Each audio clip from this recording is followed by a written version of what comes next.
I'm Kate Goldsmith, and this is my wonderful daughter Aimee. And the best way to describe Aimee is simply as beautiful and elegant. Her beauty is evident inside and out. She was very, very well liked by her friends, very popular at school, and I'm very, very proud of her. The reason why I'm speaking to you now is because on the 10th of August, something dreadful happened.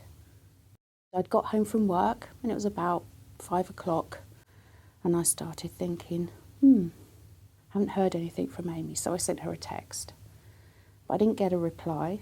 It had been a while and I hadn't heard anything, so I tried texting her brother.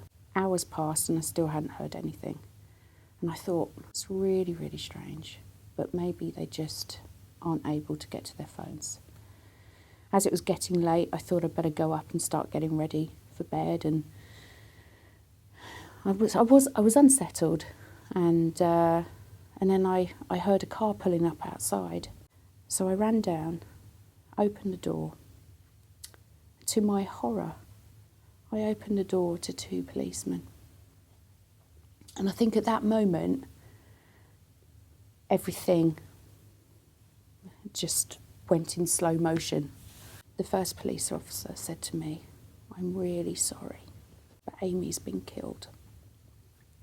Imagine hearing the words that your daughter or son has been killed. I felt like I was in a completely different plane of existence at that point. And then with a jolt, I suddenly thought, Jake, where's Jake?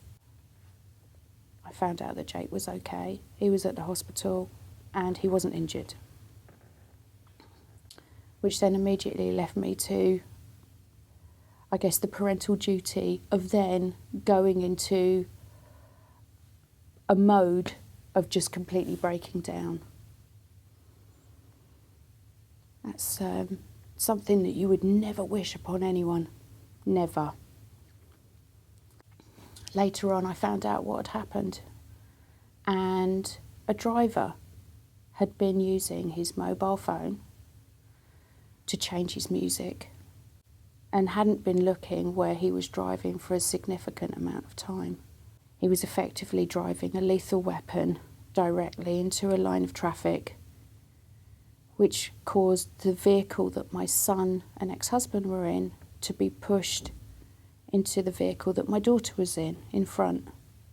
And that vehicle was then pushed under a lorry and they were crushed.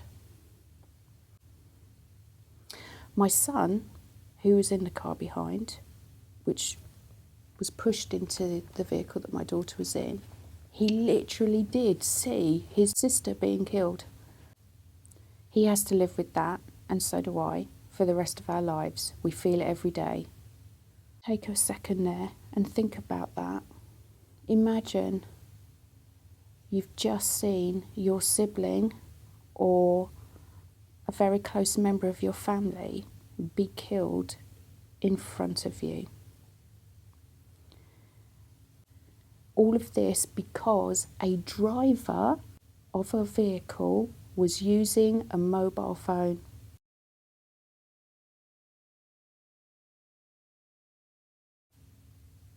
Something that most people do every single day.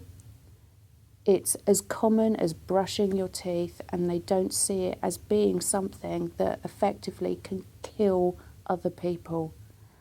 I had to plan my daughter's funeral, not her wedding, her funeral. I can't even begin to explain to you what that's like. But I did it, and I made it as beautiful as possible for her. It wasn't just Aimee that was killed in that crash. It was also my son's best friend, Ethan, and his brother, Josh, and their mother, Tracey. It wasn't just my family that was affected. I'm asking you to only, for a few seconds, think about who the closest person to you is, and now just imagine you've lost them in the blink of an eye. You watched it happen. You couldn't prevent it.